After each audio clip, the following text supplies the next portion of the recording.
This episode is brought to you by Kia's first 3-row all-electric SUV, the Kia EV9, with available all-wheel drive and seating for up to 7 adults, with a 0 to 60 speed that thrills you 1 minute, and available reclining lounge seats that unwind you the next. Visit kia.com/EV9 to learn more. Ask your Kia dealer for availability. No system, no matter how advanced, can compensate for all driver error and or driving conditions. Always drive safely.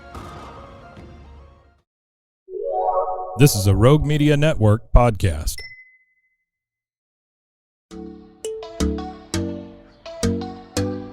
Welcome to Purpose Driven Sobriety.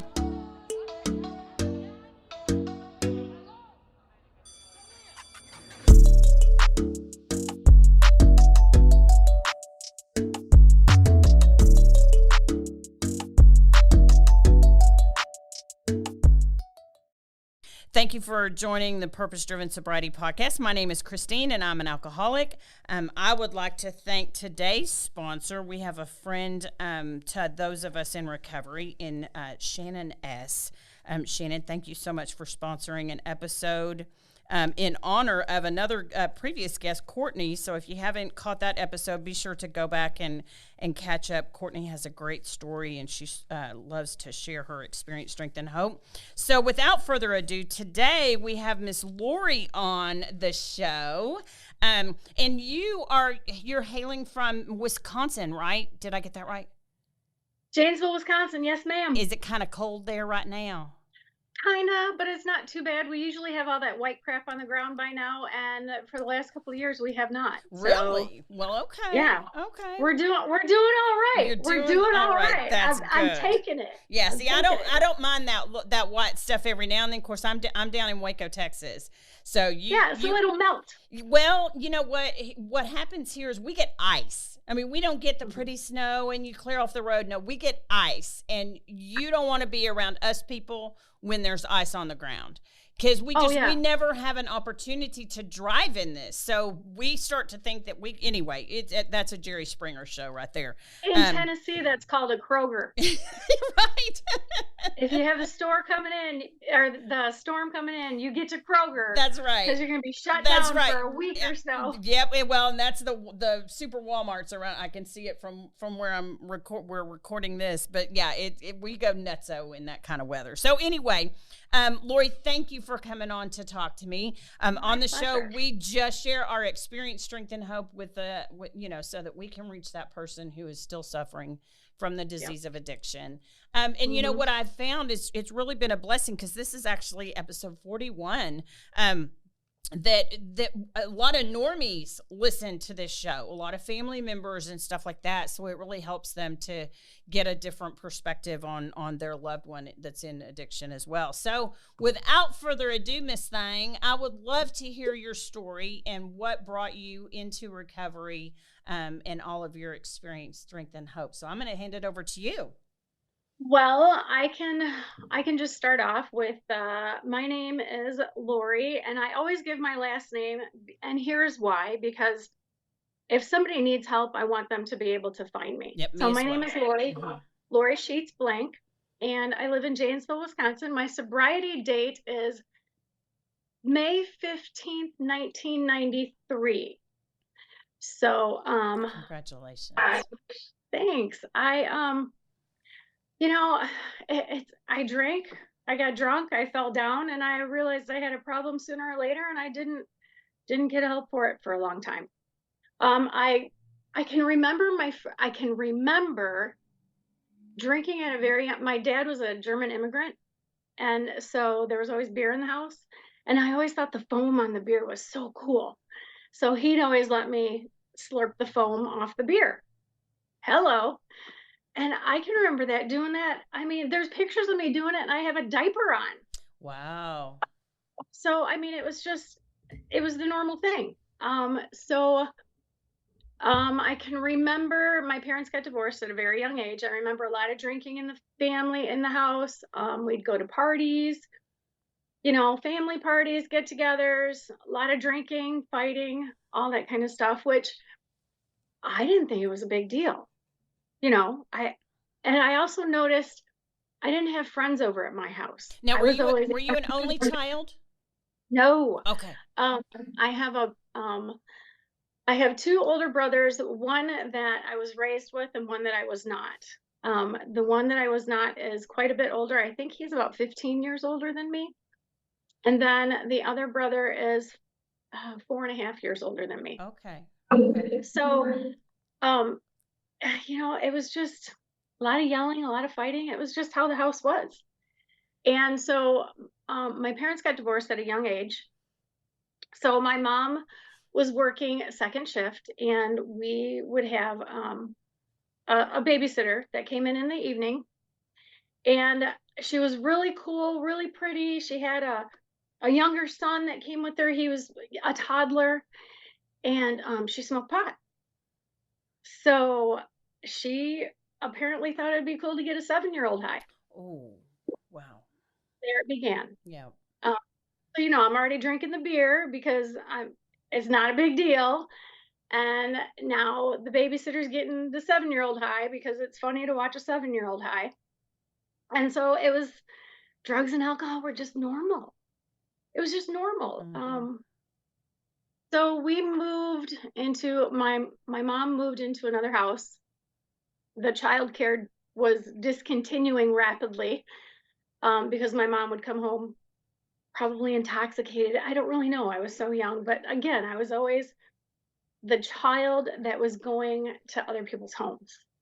And I can remember going to this one house being babysat, and this was really weird, but I can remember them saying to me, "How would you like to live with us?"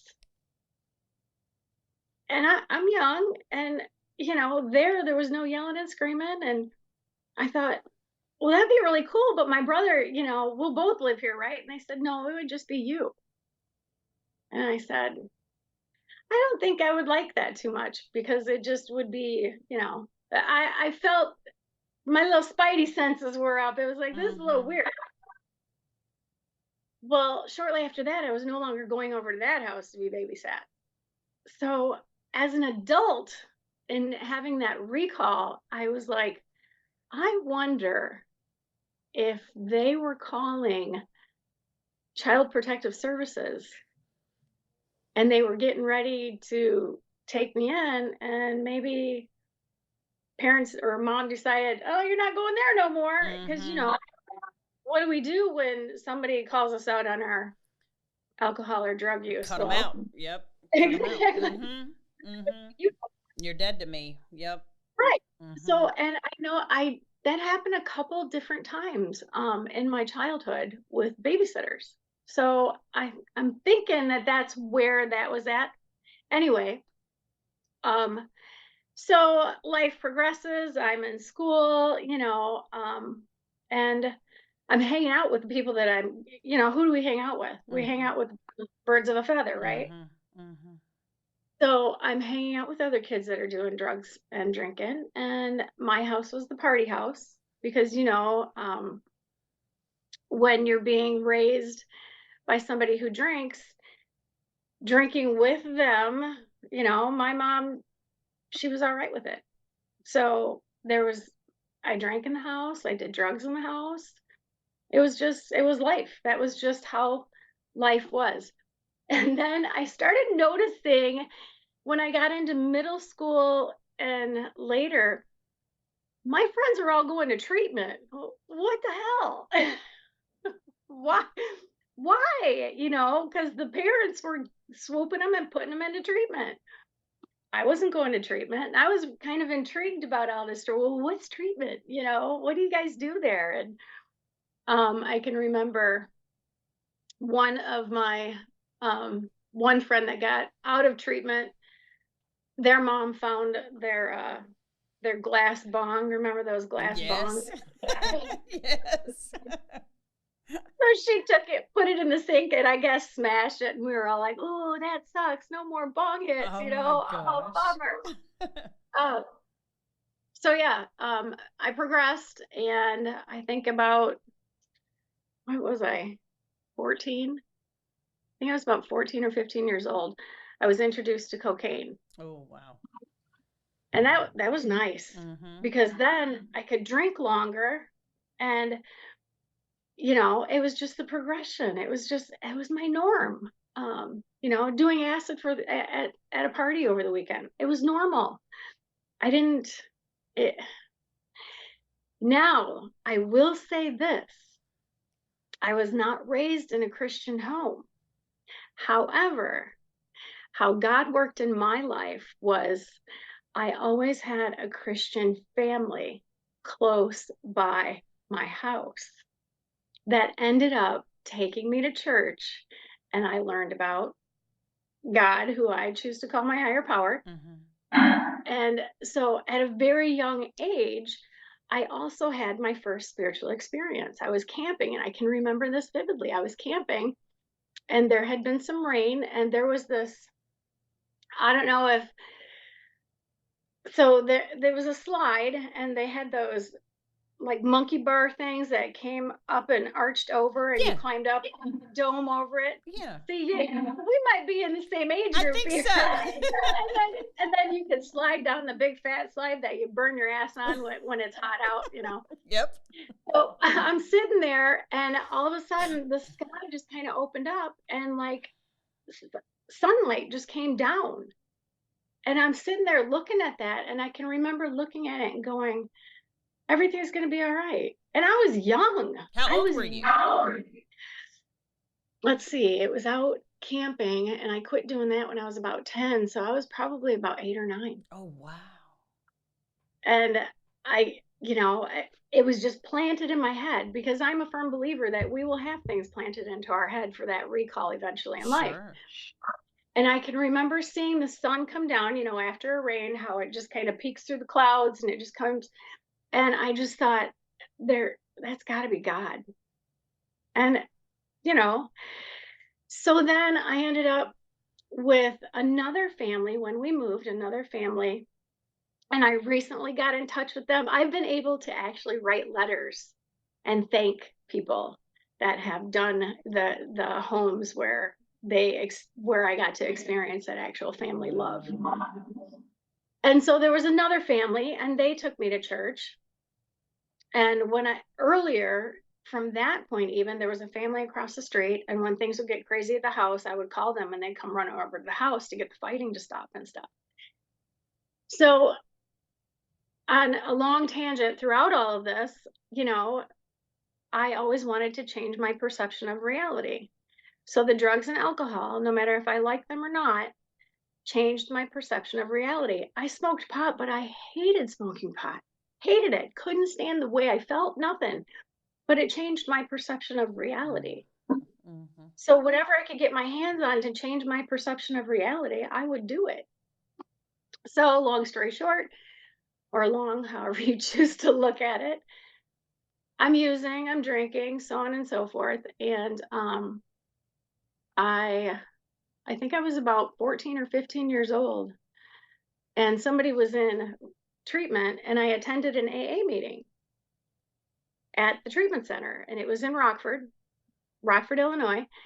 And when I heard everybody talking, I always knew that something was wrong. Blackouts.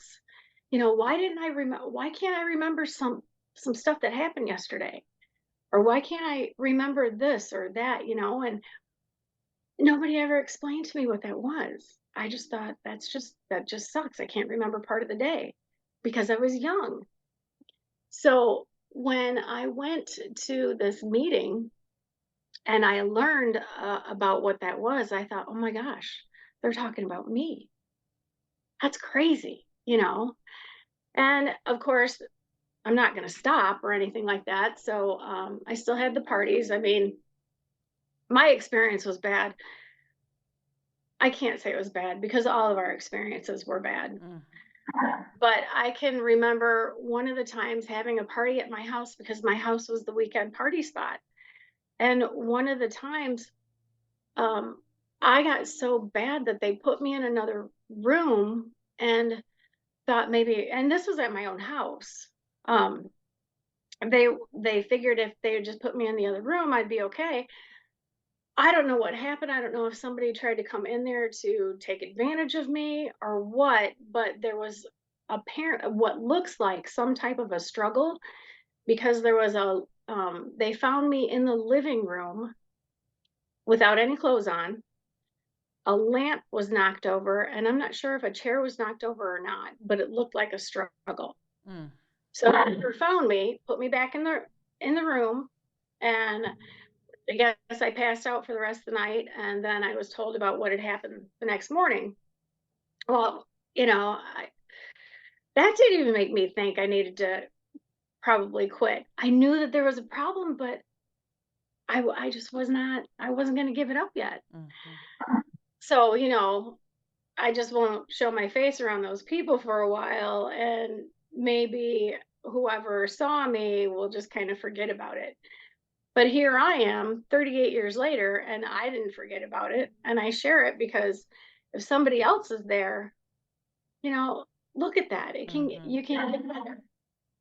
So, fast forward, I ended up running into a guy, and we we were we knew each other in high school, and he used to walk me home occasionally because the boyfriend that I had in high school was physically abusive, and it was bad. There were times my senior year of high school, I went to school with a cast on my face because this right here, it looks okay, doesn't it? Because it's reconstructed. Mm-hmm. So, and even then, that was just normal. Mm-hmm. You know, he just did it because he loves me so much. Because that was just what I learned. And so anyway, this boy that used to walk me home, we ended up meeting up, and we started dating, and later we got married, and I'm still drinking. I get a DUI because he was the designated driver. And when we got out to the car, now notice how I just said that. I got a DUI because he was the designated, not because I was shit faced or anything, shit behind the wheel, but because he was designated driver. Anyway, we get done partying that night. We go out to the car, and he can't figure out how to open the door, and I'm figuring, well, I can at least get the key I can put it in the keyhole to unlock the door, so I should probably drive. Rational You, thinking. yes, rational thinking. I can at least manage the key in the keyhole. So I ended up getting my first DUI, and then I went to those classes that they make you take. And that's when I learned that my liver was probably getting ready to take a crap on me. Mm. Because when you drink, your liver takes care of those toxins. Mm-hmm. And when you go into a blackout, your liver can't handle taking out those toxins anymore. You drank too fast, drank too much, whatever the case may be, but the liver is like, nope, I'm done. I'm on overload. I'm working overtime, and I'm not getting paid, so I'm done. Mm-hmm. Mm-hmm. So when the teacher was talking about this, and he was talking about the progression and how you have such a high tolerance, and then all of a sudden your tolerance bottoms out, and you can become intoxicated after just a few drinks. And I was like, wait a minute, I used to be able to drink most guys under the table. Now, after a few drinks, I'm drunk. And so I asked, a friend of mine Wink, wink. used to drink a lot, and they would be just fine. And now, after a few drinks, they get pretty buzzed. They get drunk. And he stopped what he was doing, looked me straight in the face, and said, tell your friend their liver's shutting down. Ooh. And I was just like, I'll be sure to tell her. Mm-hmm. I still didn't quit. Mm. So I just kept going, and I never lost anything. I wrecked a car. I worked. I bought another one. I hit a mailbox one time, which I guess you could get in a lot of trouble for. okay. I fixed my car, repaired the damage, and kept going. I just, it was just life. Mm-hmm. And then, um, my boyfriend and I, he was my boyfriend at the time, we did get married. We were out at this bar, and I'm looking at and I had tried to quit drinking numerous times. I had tried because I thought something's just got to be these blackouts and stuff. Other people aren't drinking like this. And I would try, and because I had been introduced to a 12-step recovery, I had gone, and I had like a few months here, a few months there, 8 months here, 9 months there. So, if I can sober up for that amount of time, and if I can abstain from alcohol and drugs for that amount of time, there can't be a problem, because people that have those problems they can't quit Mm-hmm. ever.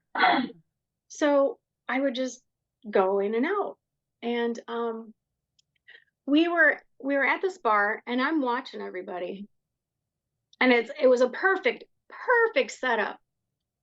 I'm sitting at this table, across from me is a mirror. I've got my bottle of beer in my hand, and I'm looking at the beer, and they're, come on, Lori, come on, go dance. Let's go dance. Okay, okay, because I got to prime up. Mm-hmm. I don't do this stuff with just me.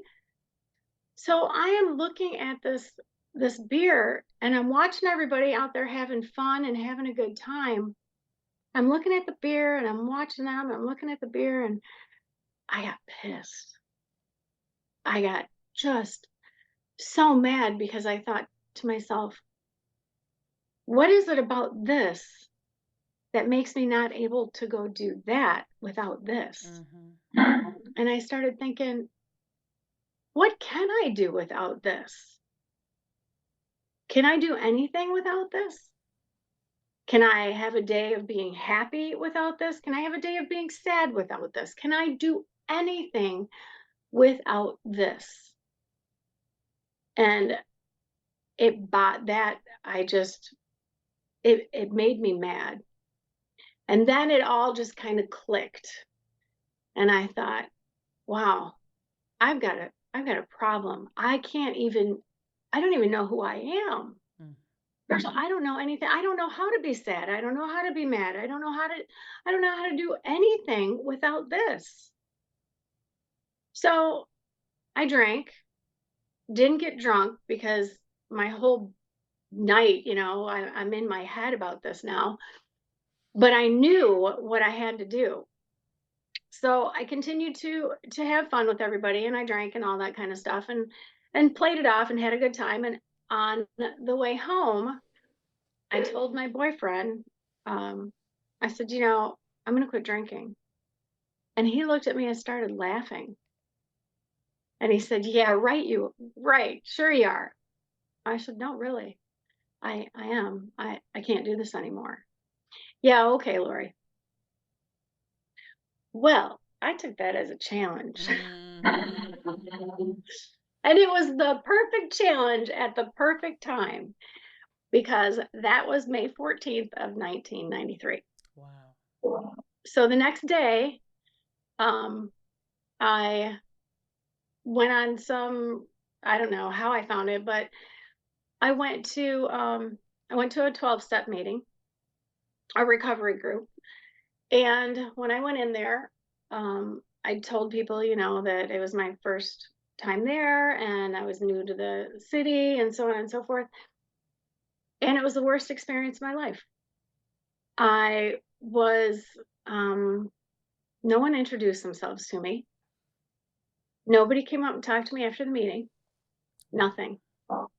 And I am such an advocate. I mean, if there is somebody new in a group, I don't care if you like me. I don't care, but I'm going to make sure that I introduce myself to 100%. you. Yeah, that's not the norm for groups. Right.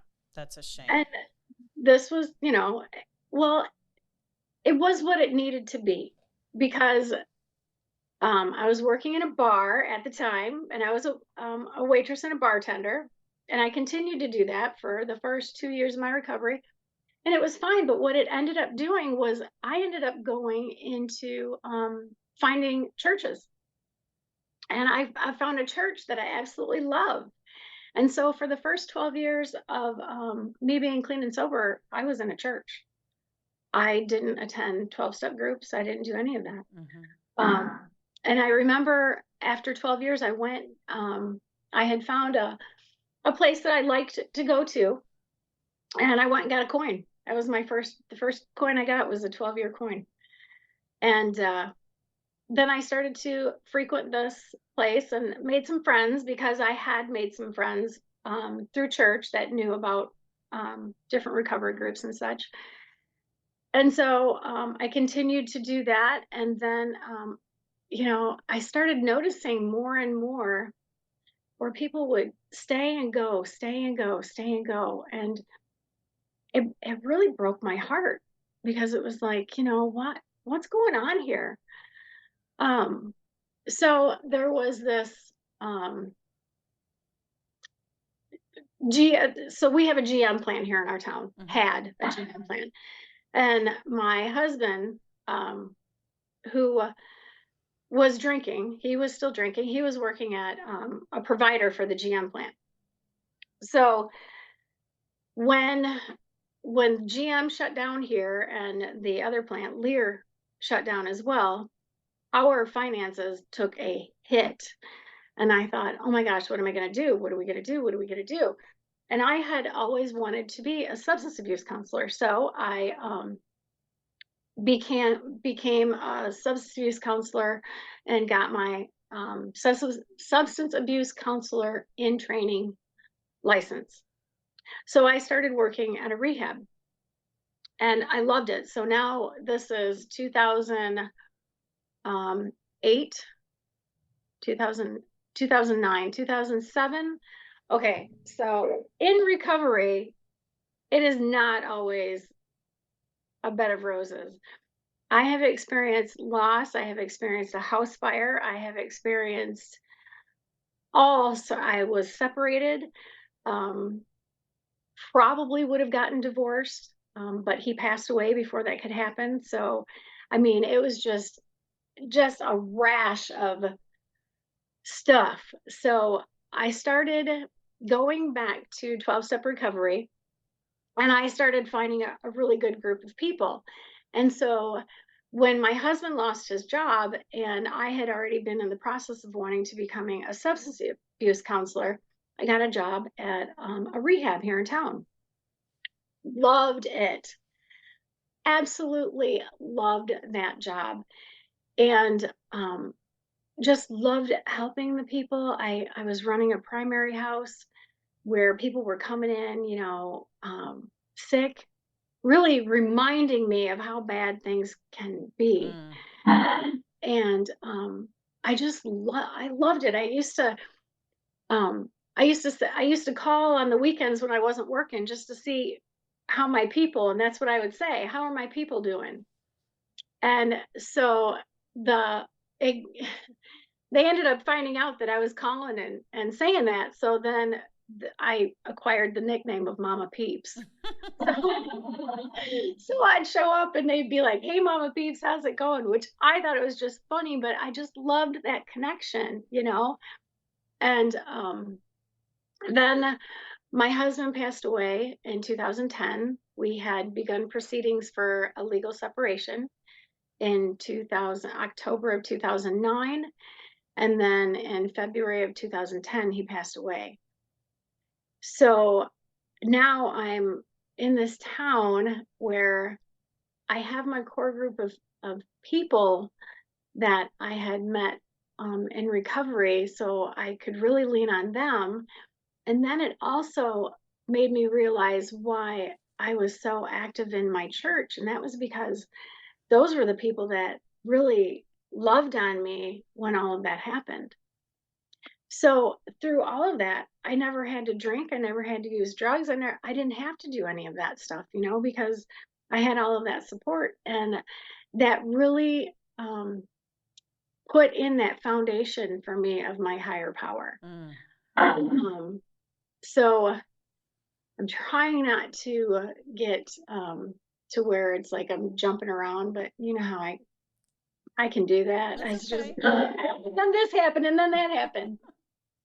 So when my husband passed away, being the good addict, alcoholic that I am, I tried to find other ways to make myself happy. And with that, I started dating when I shouldn't have been dating. I got involved and I should have never done that. I should have focused wholly on getting through my time with my children. And that is one of the regrets that I have in recovery, because I really should have focused on my kids. But even in sobriety, we aren't perfect and we mess up. Right. And so, my kids are great. Everybody's doing great. We have moved forward. We really came together for a time. And then we had another blow 4 years later. Their grandfather, who basically had stepped in and helped me to raise them, he ended up unexpectedly passing away. And I mean, you know, we really came together as a family, and that was in 2014. And my father-in-law used to say to me all the time, "You guys are a team. Always remember that. You guys are a team." So in 2014, after he passed away, we just came together and we took a 2-week trip. Went on a cruise, went to Florida. We just shut out the outside world and just took care of us, which was really cool because we all got to grow. And in sobriety, growth, I think, is just so important, because if you don't grow and you become complacent, I think that's when Dangerous. yes. Very dangerous. And I see that more and more and more now, where people are, so I did continue to do the substance abuse counseling. And I gave it up after my husband passed away, and I have gotten back to it now. But I just, it just blows my mind sometimes when relapse happens. And so I've really started to try to figure out, why is this happening? I mean, you have to see it places where you go. Why do you think it happens? People quit doing what they needed to do to get into recovery to begin with. Period. It's one of those things where I know that, and I was actually having a friendly debate with a sister on one of the Facebook pages. It's one of those things that, here's the deal. I know a lot of people who have gotten sober without, for instance, AA or a 12-step program. I know a lot of people have gotten sober. But I don't know a single person who has worked the 12 steps that originated 88 years ago. I don't know a single person, after March will be 12, I'll be 12, that has worked the steps that has not remained in recovery. Period. This is when 100% of the time someone has relapsed and comes back into the room, and you go, what happened? I quit going to meetings. I quit talking to a sponsor. I quit being of service to others. I quit. There's your answer. And I think, Lori, I think we make it so complicated. And like I said, for me, there's a huge difference between sobriety and recovery, right? I don't want to be sober. See, that's where I say, to me, there's a huge difference between, and we're probably saying the same thing. There's a huge difference in being sober, and there's a huge difference in living in sobriety. Same, yeah. Which I just choose to call recover. Right. Our book says we have recovered from a hopeless state. But when you it's just like when you're married. You can look up after, my husband and I, after 20 years of marriage and things are stale, and you go, okay, well, what, something's wrong. Well, when's the last time I just did something for him just because? Or when's the last time I called him and just said, you know what, I think you're awesome. See ya. Have a great day. Bye. When's the last time I quit? When did I quit doing what I did to get him in my life to begin with? Yeah. Same thing with recovery. Same thing with anything in life. When you quit doing the things that got you into a beautiful state, the beautiful state goes away, and so that's why this is a program of, for me, the program of recovery, whether it be Celebrate Recovery, however you get there, when you stop doing what helped you get out of self, the demons come back. They come back. They're not dead. My demons are not dead. I can assure you my demons are not dead. I go a week and a half without a meeting, honey, I grow horns, and people are going, who are you and what is going on? It's like, because I'm back into myself. And when I'm in myself, oh, honey, I don't care about you. That's just my human nature.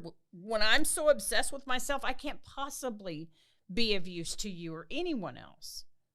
Yeah. Why do you think people relapse? I think that lots of times I agree with what you said. And I also think that people get into recovery and they become complacent. They become stagnant. They go to their meetings. They talk to their sponsor. They do A, B, C, A, B, C, A, B, over and over and over again. Mm-hmm. And then finally, what I have heard often, I got bored. I got sick and tired of hearing the same people say the same thing over and over and over again. And that started to just baffle me, because and what I had to learn was everybody's different. People are all different. So for myself, when I got into recovery, I wanted more. I wanted more. My addictive personality is not just, I just want a little. I want more. So in recovery, okay, I want more of this. That feels good. I want more of this. I want more of this. I have an addictive personality. You cannot have Oreos in my house. Because I will eat one Oreo and then I will eat the whole package. Mm-hmm. I have finally come to the bargaining chip of, if I get a package of Oreos, I'll just eat one row at a time. Just like we only used to drink or try to drink on girl. But you know what? But see, Lori, there's a fine line, because at the beginning of the show, what was it you said about growth?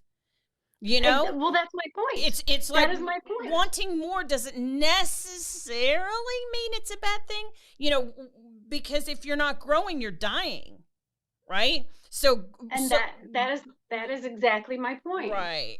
The complacency. Yes.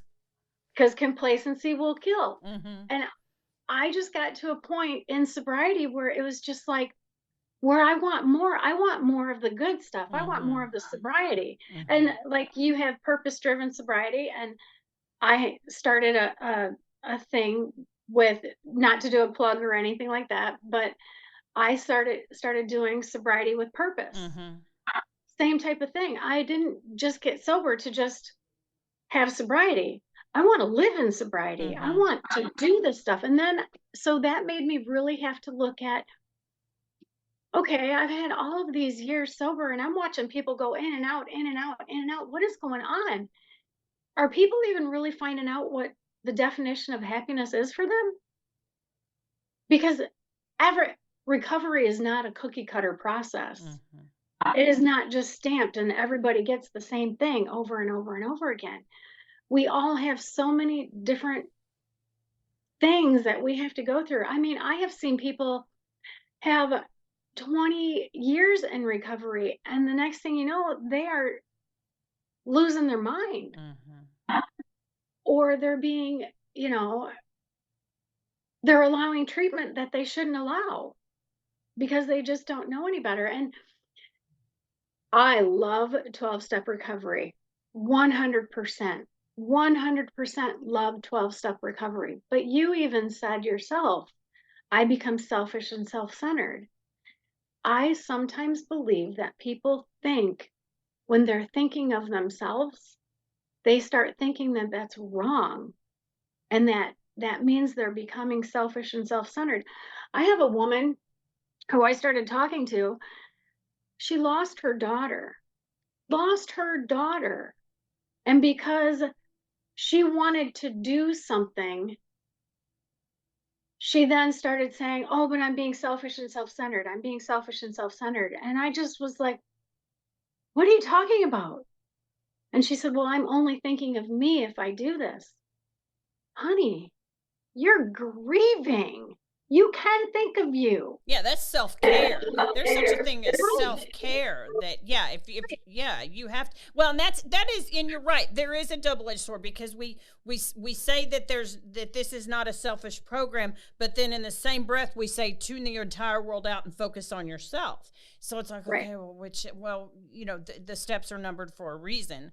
But yeah, it's one of those things where you have to, I think, when you're faced with that type of situation, you have to look behind the curtain and say, okay, what's the motive? Is this Right. self-care, or is this selfish? I think there's a huge Right. difference. Oh, 100%. Yeah. And that's where when people just are in recovery and all they are another back up. My brain's thinking faster than That's my mouth okay. can work. That's okay. Like you had just said, with the self-care and being selfish, usually what's our motivation when we get into recovery? Lots of times it's because something happened. Something bad happened. Mm-hmm. And then all of a sudden we get in there and it's like, okay, I'm fixing this, I'm fixing that, I'm fixing this. Okay, I'm good. Now what? And no one ever shows them the now what. Okay, well, you don't just have to punch a clock, go to work, go to meetings, and go home. Find out where you're happy. What makes you happy? Mm-hmm. What are the interests that you want to do? Maybe you want to start a new job. Maybe you want to do this. Maybe you want to do that. But sometimes I feel like in recovery, we get so busy beating ourselves up that we don't put the sledgehammer down and continue to see, like you said, to be of service. Mm-hmm. I want to be of service. I want to be of service doing something that I like doing. I want to have a grateful heart when I'm being of service. I want to be able to do those things that light me on fire, because I think that if I'm doing something that makes me happy, I'll continue to do it more and more and more. Mm-hmm. Like reaching out to the newcomer, reaching out to making sure that people know where you're coming from, so that way you can help more people. Mm-hmm. Finding out where your desires are, so you can continue on that path. Now you've even got more motivation to stay sober, because you're not going to be able to do that if you're using. You're not going to be able to accomplish those things if you're drinking or sitting in a bar, to find that motivation to keep going. So often people get into recovery and then they're just kind of let down. Not let down because of other people, but let down because they don't realize how much more there is to having life in sobriety. Well, and That, the people that I've seen that are exactly what you just described haven't worked the steps. They get through a certain number and they're like, I'm good, I'm not drinking, nobody's mad at me, I'm feeling relatively confident, and then they stop. It's one of those things that step 12 says, having had a spiritual awakening as the result of these steps, not a result, as the result. That's the one right. result, having had a spiritual experience. And once you have had a spiritual awakening in that sense, which is pert near guaranteed when you have worked all 12 of those steps, honestly, and the way it's prescribed from 88 years ago, there are, I know many people who just, they get good and they're good, and then they blame the program for not working. Right again. How about this one? A character defect. It's my character defect. You just have to accept it. Okay. Well, and it's as soon as you've had, and that's what we tell people, as soon as you've had enough misery, We're still gonna be here. There's still, and Right. that's what, man, I'm so stinking grateful to have this, to have a program, have my community, to be able to go anywhere in the world and find my people, on a cruise ship or in Alaska or Abu Dhabi. I can find my people. You said yourself, you called to check on your people. That's because we are the survivors of the same shipwreck. You knew what those people were going through in that treatment center by themselves. They were scared to death. And you knew what that felt like. And you wanted to be that hand that reached out to say, someone gave a crap enough to call on her day off to go, how are you? Mm-hmm. That 100%. That is not selfish. You making that phone call to check on those people was not selfish. That was self-care, believe it or not, because it was feeding your soul. Mm-hmm. Right? You had to be flying on cloud nine when you hung up that phone and thought, they're tucked, you know what I mean? They're tucked in, they're okay, then you could move on. That gave you that much more strength. Oh, I just got chills. That much more strength to go on and take on whatever else was coming your way. And isn't that really what we need to do? A million times, yes. Yeah, for sure. And when I say about, when someone, because believe it or not, I have heard people that have said, this is my character defect and you just have to accept me the way I am. Okay, I have to accept you the way that you are, yes, but I do not have to accept ill behavior. Mm-hmm. And if you are claiming this as your character defect, obviously, I don't know about you, but a defect is something that needs to get fixed. Mm-hmm. And if you know that this is your character defect, I don't know. Yeah, how's it working out for you? Maybe you're calling it a defect because you even know that you need to fix it. Mm-hmm. Yeah, and reaching out and showing people that there's a better way. It absolutely, when people come in and when people are getting sober, so many people know how to get sober once they've begun the process, but it's that staying. It's that staying that always concerns me, because those that don't stay, when they leave, the chance of them dying is so great. Oh my gosh. I know for me, to drink again is absolutely 100% to die. I'll die. That's not a saying in my experience. Right. For me to drink again is 100% to die. And yeah, and here's what I'm seeing too, Lori, is I'm seeing people not saying the truth. They're, skirting around certain things. There are some people that can't handle me because I am so. Now, is my truth the only truth? No, of course not. It can be not, for you. Yeah, I'm not the one. What I know to be true for my experience, and what I know to be true for observing, going on 12 years at this gig, is that when people get bored, just like in a marriage, you stop doing the things that got you there to begin with. You have stopped doing something, because like I said, 100% of the time, that person says to you, well, I'm just bored, or I click on, okay, what have you stopped doing? Because what happens is we get back into selfish, not self-care. We get back into selfish, and that is just sludge.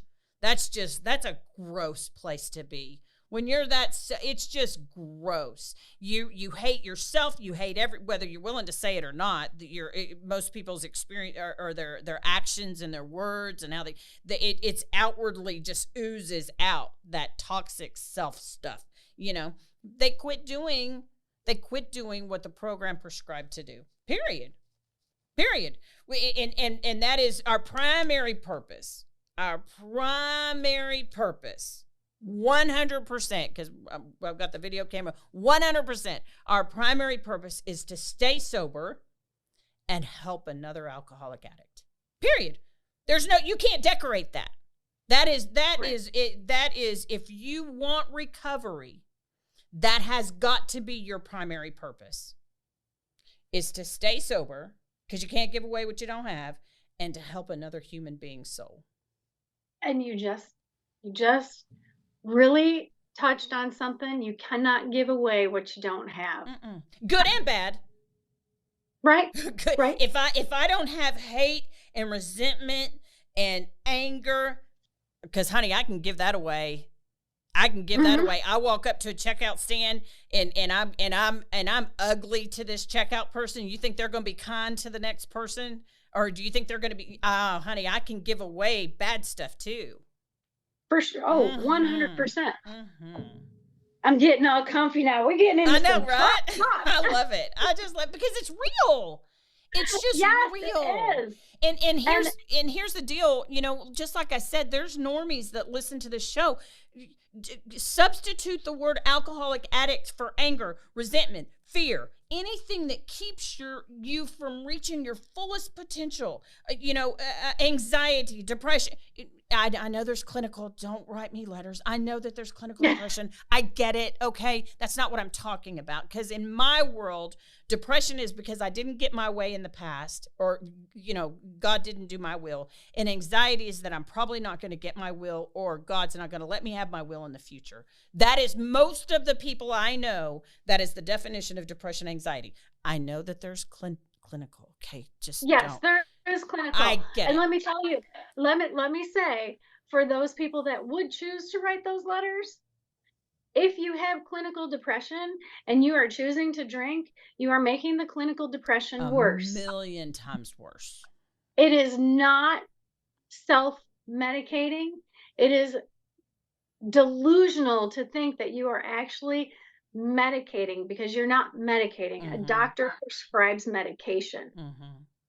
If you are using drugs and alcohol illicitly to help with mental health, that is not self-medication. That is a slippery slope. That's getting high. Right. And that is changing your perception of reality. And the bad part about that is you will have to continue to use more to have that effect, because using in the first place continues to grow the depression. So it will just be a vicious cycle. If you are clinically depressed, you need medical attention. Medical attention. Absolutely. Thank you for that disclaimer. Most of the people I know don't fall into that medical necessity category. It is a self-inflicted depression, anxiety, self. Right. That's the one place I want nothing to do with. I don't want anything to do with myself. I don't want the minute I start getting into self, honey, everybody hates me. Everybody's against me. It's just a nasty place to be. You said I can't quote you on it because I don't know verbatim, but self-care versus selfish are two different things. Right. And I think so often that, I'm not going to say specifically women, or more often than not women, because that would be unfair, but I hear often when people are being told that they're being selfish, it's sometimes, a lot of time, it is that they need to practice self-care. And because they're told so often about being selfish, and like you said, when we are told we have to be selfish in our program and we can't be selfish here and we can't, that is hard. But I know in our heart of hearts, I call it mind effing. When I continue to try and rationalize something or something like that, we know in our heart of hearts where our intentions truly are, where our motivation really is. And I think, you can teach a parrot the big book. You can teach a parrot to recite scripture. You can teach them all that stuff.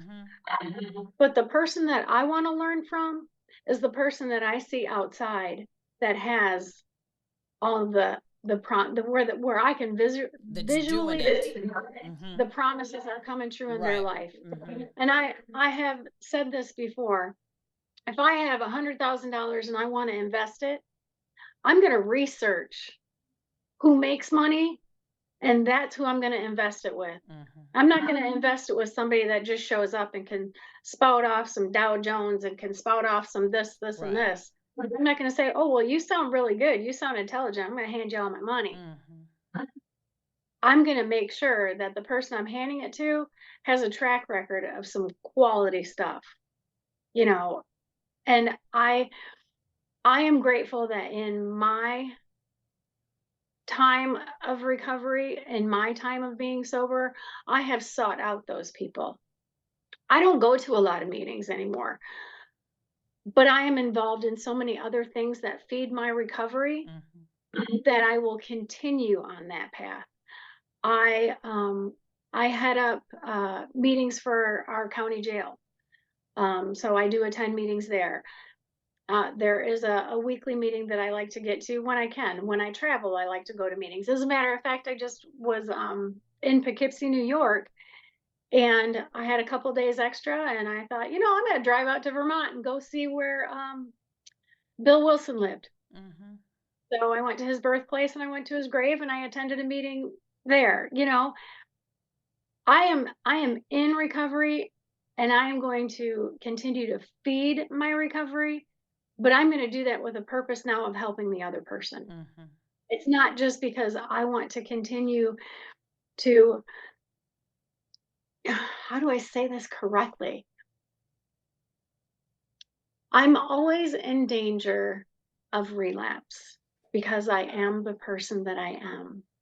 But I know today that I am not going to drink because I am the person that I am. Does that make sense? 100%. Mhm. Well, And that little then, saying that your disease is in the parking lot doing push-ups, kind of oh, thing, for sure. is a true statement because I think when a lot of people get into trouble as well, Lori, is when they get away from the one day at a time. When it's like I don't know if I'm going to be sober tomorrow. I hope I am. Um, but I'm pretty damn confident I'm going to be sober today, right? And Hmm. if you expand, which my higher power I choose to call God as well, if you expand past that, it's give us this day Right. our daily, not give us this week our weekly, give us this month our monthly. It's give us, God only said, not, one day, that's it. Right. That's all you got. And I know I can speak for 99.999% of us. And in our literature too, it says that one is God. May you find him. What is that? Now, the one place I never am. I'm True. never. That's the one place I never am. I'm never in the now. Because even just sitting here with you a minute ago, I just had an oh crap moment. Who did I forget for? I didn't mean to, but who did I forget for Chris? Oh, I need to get him Chris. It was a fleeting thought, but I sometimes, all the time, I fly away in the now. And it takes something, and Sure. it's such a damn shame. I'm better. I'm much better than what I used to be. Much better. But that now, I have to pull myself back because I want to be here with you. I want to be creating something that possibly God's going to use to save another one of his kids. In the now. Now is this opportunity. And I very seldom am in the now. That one is God, may you find him now. And I try to make things so complicated, that it Gosh. I can remember, because I was going to meetings for a good 6 months before my final hoorah. And I'm a smart person. I can read what's up on the wall, those steps. I don't need someone to walk me through them. I mean, I guess maybe you need a sponsor. So I didn't do the program as the program was prescribed, and it almost killed me, you know. But it was one of those things where it was like, you people cannot possibly be an alcoholic the way I am if you just think that this little blue book right here, is going to save me. I need a medical procedure. I need a team of medical doctors, a cocktail of medical pills. I need something much grander than a little blue book, right? And whoever the sponsor thing is. It was. You're the best at being bad. Yeah, it was. Well, and it was just too simple. There was no possible way. How could there? I didn't know what I didn't know. Because I have to complicate things. Keep it simple, stupid is another thing we. That's a true statement. Just stop it. Just stop it. Right. Right. It just stop. And it still amazes me today. And I don't ever want it to not amaze me. How simple and just beautiful working a program is. It just, when you, how simple and beautiful it is to get out of yourself, which is what the program taught me. Yes. Oh my gosh. Good and bad. I was having a talk with a friend earlier too. Going into 4 and then you get to 8, 9. You feel like you're just beating the crap out of yourself. No. Tell me some things that are good about you. Right. What do you love? What's your passion? It's not all bad. Sometimes you gotta take out the trash to see what's underneath beautiful. Yeah, this is not a program where we just beat the crap out of you and go, don't drink. The discovery, so many. Here's the deal. I discovered I like me. Yeah, I take vacations by myself, girl. Can you imagine? And seriously, when you think about it, think of all the normies that you know in your life that would be comfortable enough with themselves to do something like that. Very few. To go out to dinner by yourself. Oh, that's huge. Go see a movie by yourself. That's huge. You get to have the popcorn any way you want it. Right. I love it. I love it. It's such a beautiful life on this side of it. It's such a beautiful life. And I could lose it in a heartbeat if I stopped doing the things that got me here to begin with. Period. And that is the part where, and that was literally why I started the stuff in which I'm doing now, because my coach, I literally went up to her after a conference and I said, why aren't we teaching this to people? Why aren't we teaching this to people? And why I say complacency kills, because, okay, people get sober, people get clean, and then they stop. It's not that they stop going to meetings. It's that they stop believing that there's actually more. Mm-hmm. That they don't realize that they can have all that stuff that you think, you make a list of everything that you want. Make that vision board of the stuff that you want. You really can have those things. Mm-hmm. They're attainable. And it's like people just kind of give up on their dreams. And to dream while I'm in sobriety is phenomenal. Mm-hmm. Because only is it a dream, but I can make that shit happen. But there's foundational work that has to be in place Absolutely. To build that on. If you haven't built a solid foundation, anything you add to a crumbly foundation is just gonna fall apart. 100%. But don't you think that to keep those dreams alive, you've got that foundation, mm-hmm. and to continue building on, mm-hmm. Doesn't it just make it that much more appealing, mm-hmm. to stay in recovery, because you know that you can have that much more? I just think people get sober and they stop. Right. And that breaks my heart, because there is so much more. Well, and see, Lori, that's exactly what you're describing, though, is the difference between being sober and in recovery. In recovery, you're giving it away. You're giving, people don't come into the program realizing, I don't sponsor you. Yeah, for you. Okay. I get way more out of sponsoring another woman than she ever gets from me. I get way more out of doing this podcast than the person listening or watching ever will get out of it, because it keeps me in recovery so that in the next moment, I can maybe be of service some more. I mean, it's feeding my soul and making me stronger. Right. That's not selfish. This is self-care to me, honey. Talking to another alcoholic addict and about our common problems and our common solutions. Man, gosh, dog, that's why I'm here. I'm convinced of it. I have found my purpose is to continue to try to give it away. That's exactly it.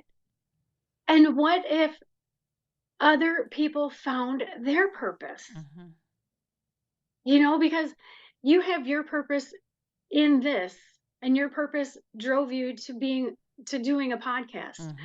I have always felt that my purpose is in counseling. So I became a substance abuse counselor. I was working in a methadone clinic, couldn't do the hours, getting up at 3:00 in the morning to get there so it could open at 5. And I kept seeing people come in that just weren't in that, they wanted to want it. And it was just like, okay, if you can at least visualize a life that you would actually dream, what is that? There's no normal for anybody. I got to tell you, I don't want to think this, but experience and what I have watched happen tells me this, that if you haven't reached some level of gift of desperation, it's a real thing. That gift of desperation is a real thing. That is usually the catalyst or the spark that starts the change, the real change. Right? And it's so different. It's so different like my bottom. Right. I wasn't in a was car nothing accident. Like mine. Right. I didn't lose somebody. None of that happened. At that particular moment, my bottom was just that realization that this has such a hold on me. Even past a realization, the way at least you described that moment of looking at that beer while everybody was out dancing was almost a point of surrender. You surrendered to it. Yes. You were like, I recognize you're the boss, man. Beer, alcohol, drugs, you're the boss. And I don't want that boss anymore. Yeah, I don't want to work for you no more. That was a surrender and an acceptance that happened there, which is the same. Mine's decorated a little bit differently. Same feeling of just being sick and tired, and I was sick of me. I was done. I was done. I was nowhere near the kind of person. I was the kind of person I talked crap about. It was I was gross. I was a liar. I was manipulative. And I wasn't a liar and manipulative because I was a liar and manipulative. I was a liar and manipulative because I was sick. I had a disease, a spiritual malady that was killing me. And there is a solution. Tell people how. I'm so glad you're sober. I'm so glad that you're in recovery. Me too. I'm so glad. Me too. And everybody that I come in contact should be glad. Yeah, ditto. Ditto, because you wouldn't want me, Nunny. You wouldn't want to know me. Tell people how they can find you or get in touch with you. Okay, so my Facebook, Lori Blank. I literally hyphenate Lori Sheets Blank, SHEETZ, and then blank, like a blank sheet of paper. First name is LORI. Find me on Facebook, DM me. I am going to try to get a website started up sometime in January. Send me a message. I do free consults right off the get-go. Because I just saw the time. Because like I said, my heart is for the person that's in recovery that is still suffering. Amen. There are so many of us out there, and it doesn't have to be that way. And for those that aren't in recovery and they're suffering, man, there's a better life. Well, including family members, Al-Anon is it's not my program, but it's a beautiful program for family. It I'm helped a double save my hitter. husband. Well, I should be too, but I love hanging with my people.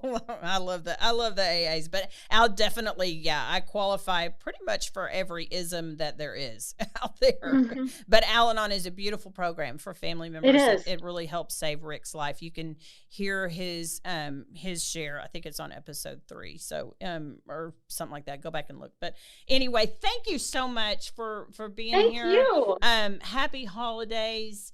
Same to you. Yeah, This will air after the holidays, so yeah. Well, happy holidays anyway. Start off Happy 24 with a bang. There you go. That's right. Thank you for listening to Purpose Driven Sobriety. Keep coming back.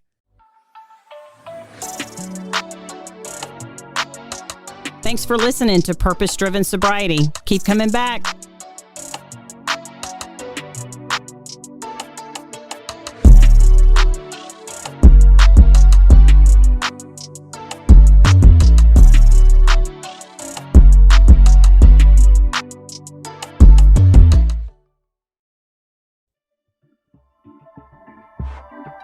This has been a Rogue Media Network